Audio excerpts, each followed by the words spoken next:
Okay, we're back again on the Skyline project, and today we're going to look at the blow-off valve and the recirc.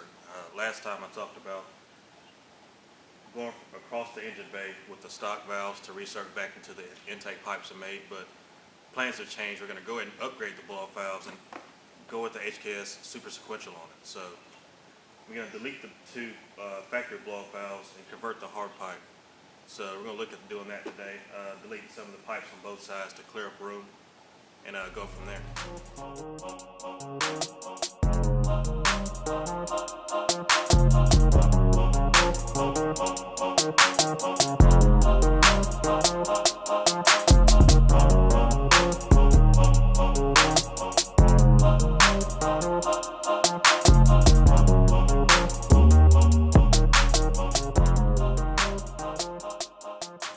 Okay, and I said before we're going to delete some and not all of the intercooler hardware, and that's because the center pipe that runs across the car for the blow-off valves is also connected to the intercooler for support.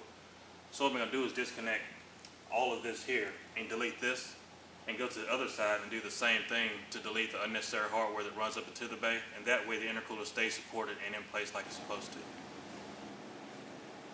Now I've got the factory blow-off valve assembly off the car, which connected to a hard pipe that bolted to the frame rail right here.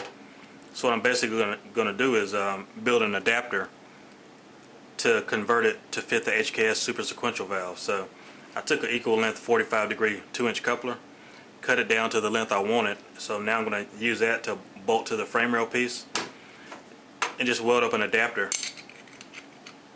for the super sequential to connect, via hose. So I'll go ahead and get that made up, and we'll go out there and test it back on the car.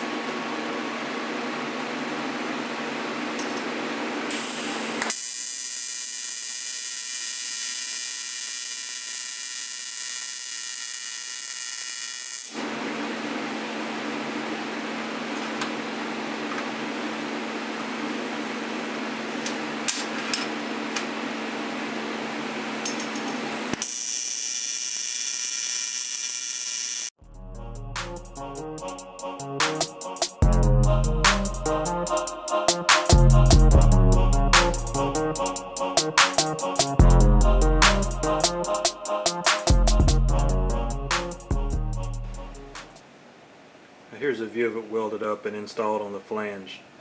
I've got a set of snap ring pliers, in which I must say the only reason I even own a set is to install these HKS blow-off valves. If you don't have the right set, they're really a pain to put on. But when you have the right set, they go on pretty easily. So fortunately I've got the right set, and it took about 10 seconds to put on. So I'll go out there and get this mounted up on the car.